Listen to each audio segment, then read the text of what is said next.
In the deep freeze of the Montana wilderness, you cannot hide from a thermal camera.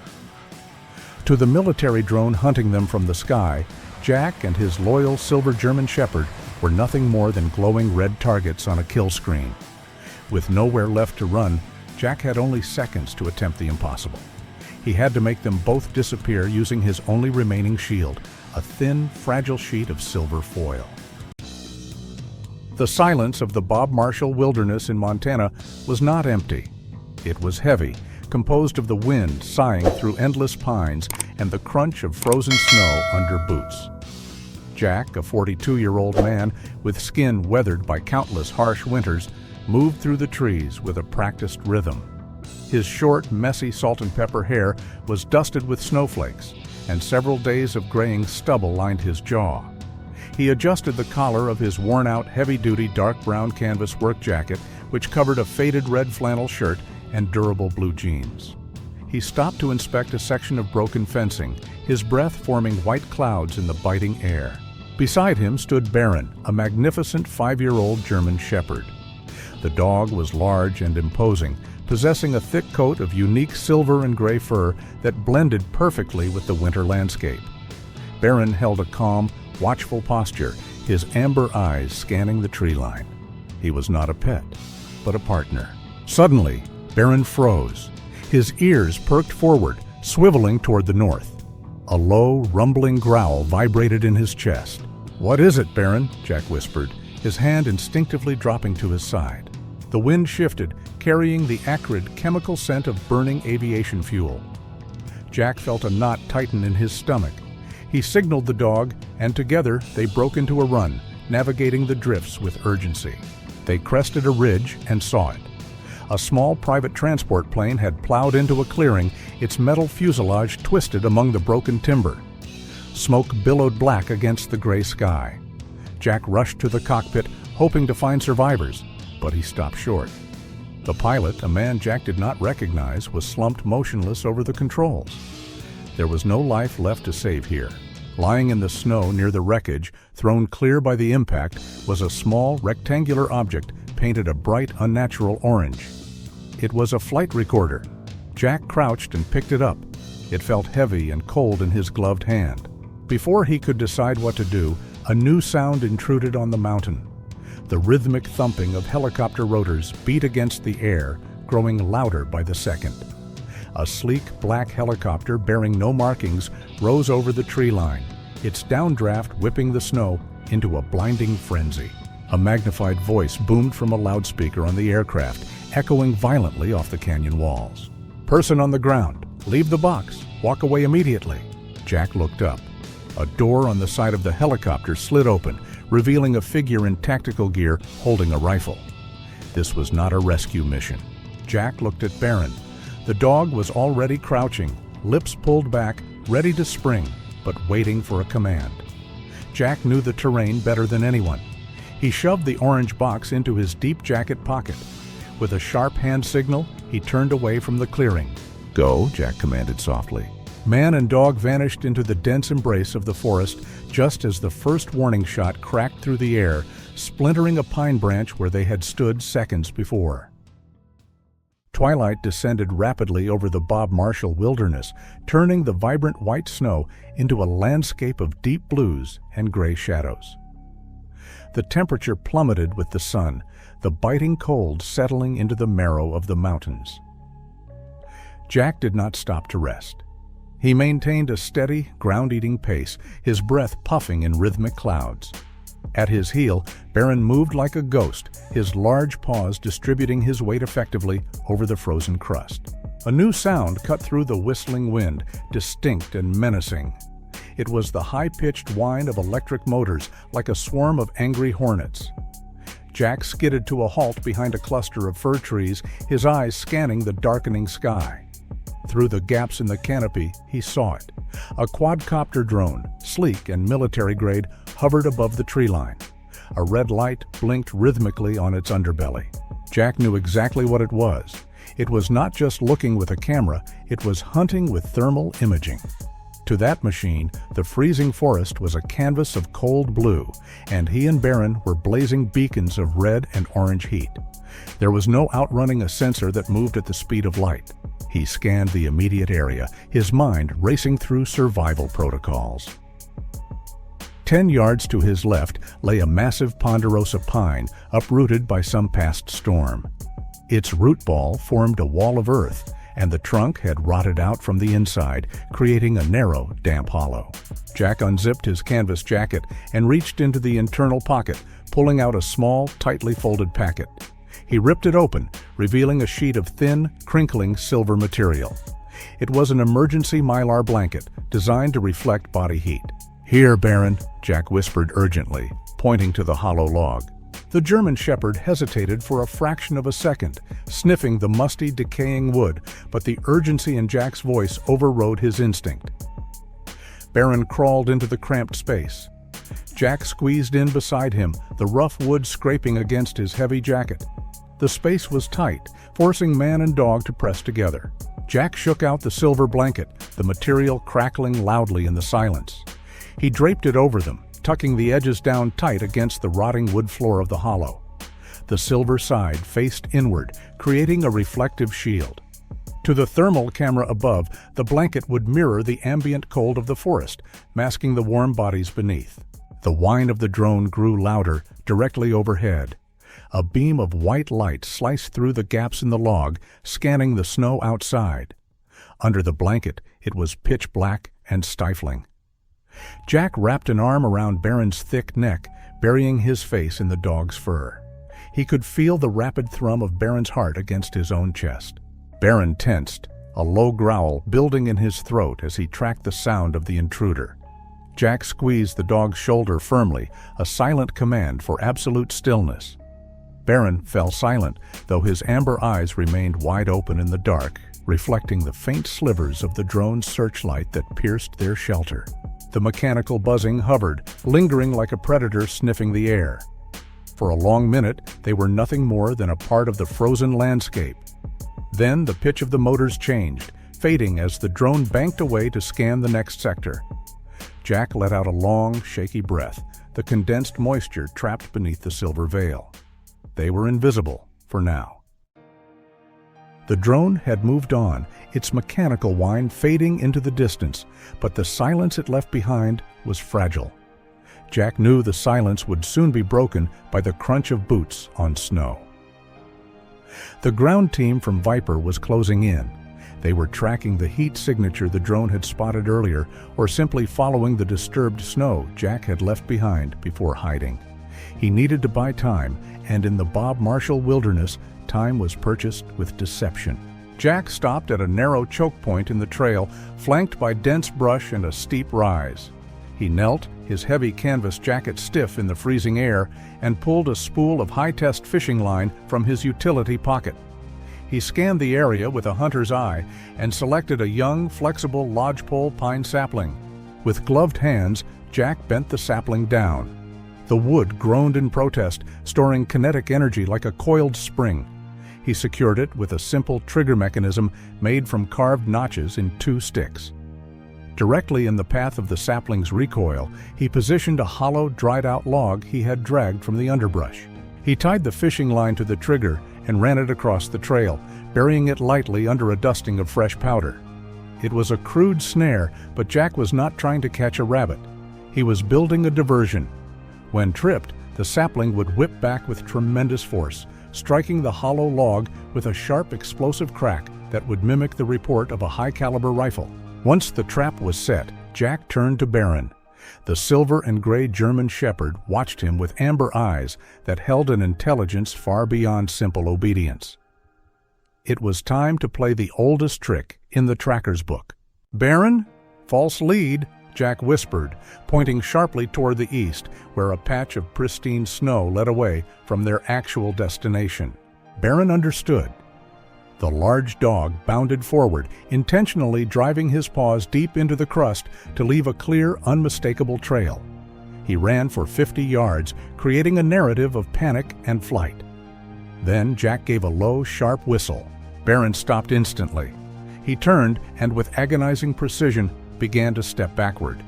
He placed his paws carefully into the holes he had just made, retracing his path step by step until he returned to where Jack stood. To an untrained eye, or even a tired one, it looked like a trail that continued endlessly to the east. Jack clipped a lead onto Baron's collar, and they moved stealthily westward, stepping only on exposed rocks and wind-swept patches of hard ice to leave no sign. 10 minutes later, from a high ridge, the sound of the trap engaging echoed through the valley. A sharp, thunderous crack tore through the air. Birds scattered from the trees. Below, Jack saw the Viper team dive aggressively into the snow, weapons raised, shouting orders to take cover from what they believed was a sniper. They would spend the next precious 15 minutes flanking a phantom shooter and following a trail that led to nowhere. Jack patted Baron's thick neck, and they vanished into the tree line. The pursuit forced Jack and Baron into the throat of the mountain. They entered a slot canyon where the sandstone walls rose vertically toward the gray sky, narrowing until they were barely 10 feet apart. The wind here was a hollow moan, channeling through the rock like breath through a flute. Jack knew this terrain. It was a tactical double-edged sword.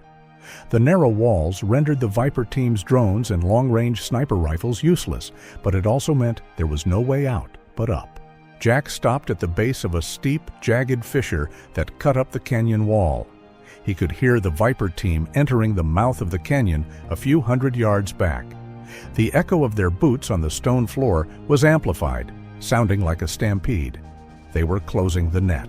Jack reached into his pack and pulled out an old orange flare gun. He did not aim it down the canyon at his pursuers. Instead, he aimed the barrel at the sheer rock face directly above the enemy's position. He looked down at Baron. The silver and gray German shepherd stood pressed against his leg, sensing the tension but remaining perfectly still. "Cover ears," Jack whispered, though he knew the dog could not. Jack squeezed the trigger. A deafening roar erupted within the confined space. The flare slammed into the rock wall and exploded in a shower of blinding magnesium sparks. But the light was secondary to the sound. The explosion did not just bang, it reverberated. The sound waves slammed back and forth between the narrow canyon walls, compounding into a chaotic, physical force. Down the canyon, the effect on the Viper soldiers was immediate. The amplified noise screamed into their tactical headsets, creating a loop of agonizing feedback. Jack watched from the shadows as the soldiers stumbled, tearing their headsets off and clutching their ears in disorientation. "Now," Jack hissed. He quickly secured a heavy-duty climbing harness around Baron's torso and clipped it to the rope coiled over his shoulder. Jack jammed his boot into a crack in the rock and began to climb. His weathered hands found purchase on small protrusions of stone. He ascended 10 feet, finding a small, stable ledge. Bracing his legs against the rock, Jack grabbed the rope. "Up, Baron!" The large dog did not hesitate.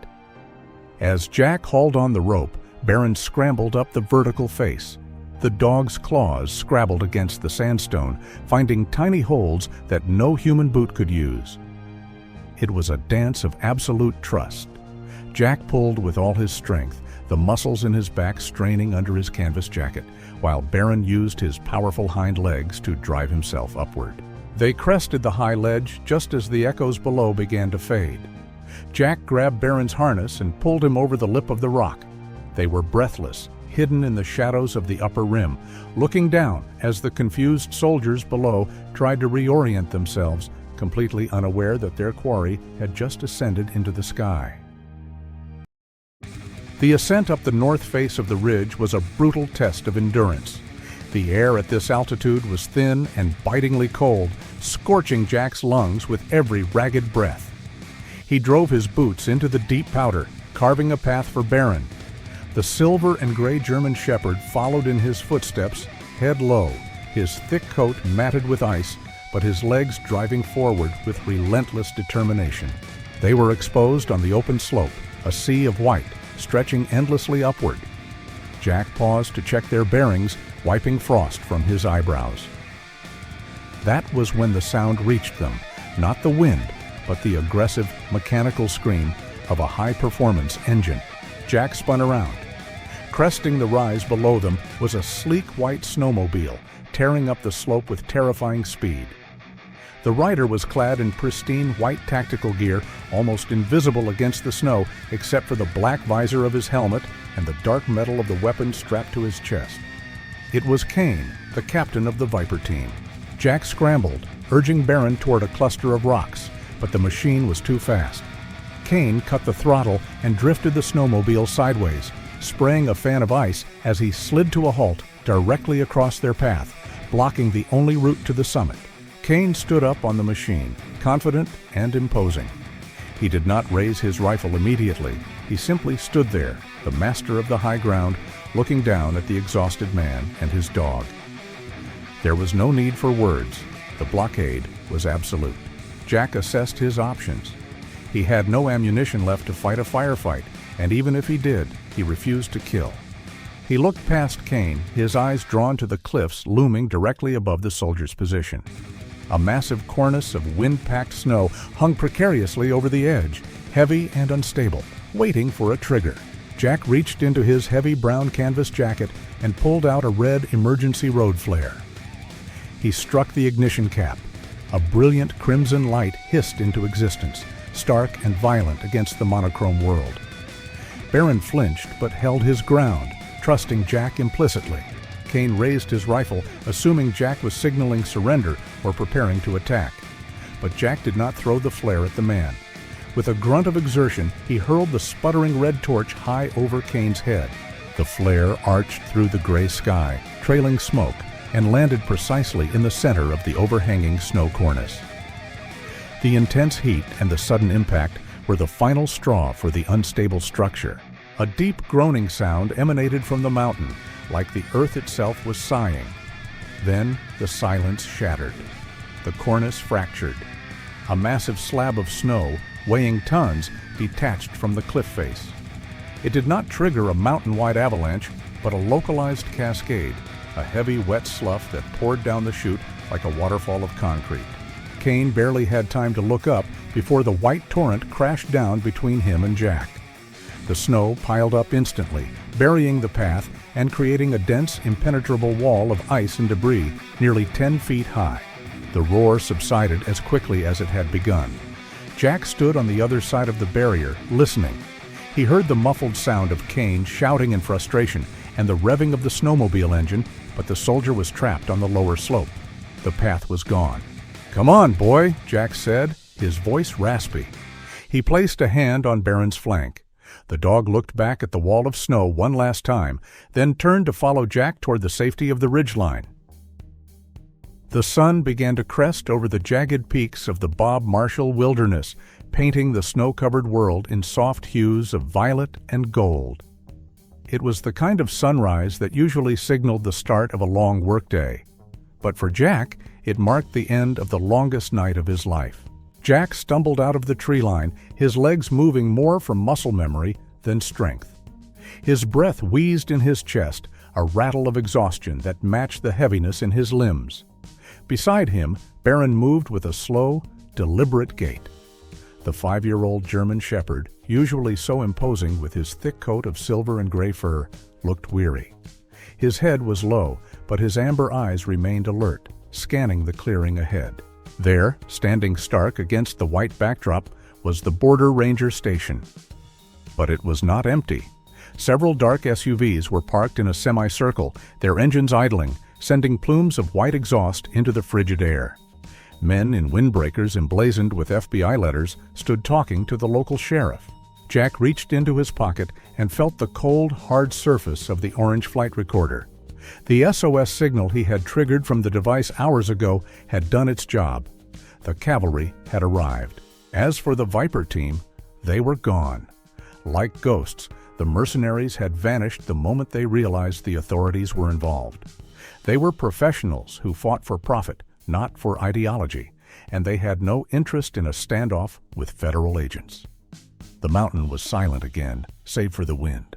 An hour later, the chaotic debriefing was over. The orange box was secured in an evidence case, and the federal agents were preparing to leave. The forest was returning to its natural state of peace. Jack sat heavily on the wooden steps of the ranger station's porch. He brushed a layer of fresh powder off the shoulders of his worn-out, heavy-duty dark brown canvas work jacket. He looked down at his faded red flannel shirt and durable blue jeans, now stained with mud and pine pitch, badges of the survival ordeal they had just endured. The station commander opened the door and handed Jack a thick ceramic mug. Jack took it with trembling hands. It was filled to the brim with black coffee. He brought it to his lips, closing his eyes as the steam washed over his weathered face, thawing the frost that clung to his several days of graying stubble. The heat spread through his chest, grounding him. Beside the steps, Baron lay comfortably on a dry mat. Between his powerful paws was a massive, meaty bone, a reward from the sheriff's deputy. The large dog gnawed on it contentedly, the sound of his chewing rhythmic and peaceful. Jack took a long sip of the coffee, letting the warmth seep into his bones. He reached down and rested his rough hand on Baron's head, scratching the thick fur behind the dog's ears. Baron paused his chewing, leaned his head back against Jack's leg, and let out a long, happy sigh. For the first time since finding the crash site, the tension left Jack's shoulders. The corners of his mouth lifted in a rare, gentle smile. They were battered, they were exhausted, but they were alive. And more importantly, they were together. Sometimes the greatest victory is not defeating an enemy, but simply surviving the night to sit in the quiet morning light with the one you trust most. Jack and Baron remind us that no matter how cold the world gets, we are never truly alone if we have loyalty by our side. If this story found a place in your heart, please share it with a friend who understands that bond and join our family by subscribing. To continue walking these wild paths with us, simply choose the next story appearing on your screen.